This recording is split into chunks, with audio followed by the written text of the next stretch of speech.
ለበርካታ መቶ ዓመታት ይህንን ዛፍ ለህመም ለትኩሳትና ለሌሎች የተለያዩ በሽታዎች ማስታገሻነት ሲገለገሉበት ቆይተዋል። ደማቸውን እንደሚያጠራላቸው ስለሚያምኑ አዲስ ዓመት ሲጀምሩ ጥቂት ቅጠሎቹን ያኝካሉ። በተጨማሪም የዚህን ዛፍ ቅርንጫፍ ቆርጠው ጥርሳቸውን ይፍቁበታል። ቅጠሉን ጨምቀው ለቆዳ ህመም መድኃኒትነት ይጠቀሙበታል።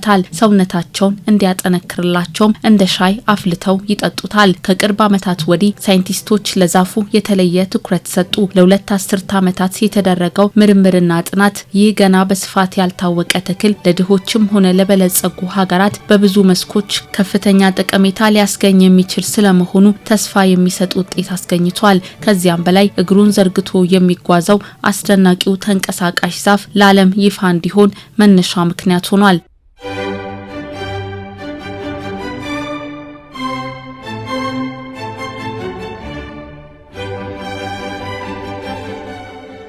ተተክሎ ከቆመበት ቦታ ሳይንቀሳቀስ እንደሚኖር ከሚታወቀው የተፈጥሮ ሕግ በተለየ መልኩ ህይወቱን ለማቆየትና የፀሐይ ብርሃንን ፍለጋ ቦታውን ቀስ በቀስ የሚቀይረው አስደናቂው የዛፍ አይነት በሳይንሳዊ ስሙ ሶክራቲያ ኤግዞሪዛ በመባል የሚታወቅና በህዝቡ ዘንድም ተንቀሳቃሹ ዛፍ ወይም ዎኪንግ ፓልም በሚል ስም የሚጠራ ነው።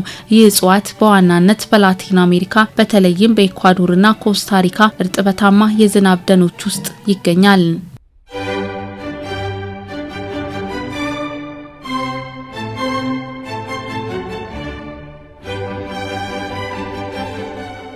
እንደ ሌሎቹ እጽዋቶች ከመሬት ስር የሚቀር አንድ ዋና ስር የሌለው ይህ ዛፍ ከመሬት በላይ የሚታዩ ረጅም ደጋፊ ስሮች ያሉት ሲሆን እንቅስቃሴውን የሚያከናውነውም በእነዚሁ ስሮች አማካኝነት እንደሆነ ተመራማሪዎች ያስረዳሉ። ዛፉ ያለበት ቦታ የፀሐይ ብርሃን ሲያጣ ወይም የአፈሩ ለምነት ሲቀንስ ብርሃን ባገኘበት አቅጣጫ አዳዲስ ስሮችን ወደ ታች በመስደድ ማደግ ይጀምራል። በአዲሱ አቅጣጫ የበቀሉት ስሮች መሬት ይዘው ሲጠናከሩ፣ ከበስተጀርባ ያሉት አሮጌ ስሮች ደግሞ ቀስ በቀስ እየደረቁ ይሞታሉ። በዚህ ተፈጥሯዊ ሂደት ዛፉ አዳዲስ ስሮች ወደ በቀሉበት አቅጣጫ ሰውነቱን እያዘነበለ ቦታውን ይይዛል፣ በአጭሩ ይራመዳል።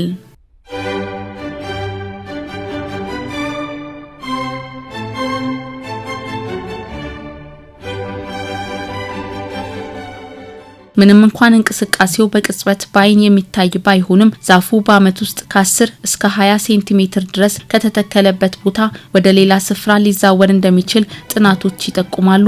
በጉዳዩ ላይ የእጽዋት ተመራማሪዎች ቢከራከሩም የአካባቢው ነዋሪዎችና በርካታ ሳይንቲስቶች ግን ይህ ክስተት ዛፉ ህይወቱን ለማቆየት የሚያደርገው እውነተኛ የእንቅስቃሴ ሂደት መሆኑን አረጋግጠዋል።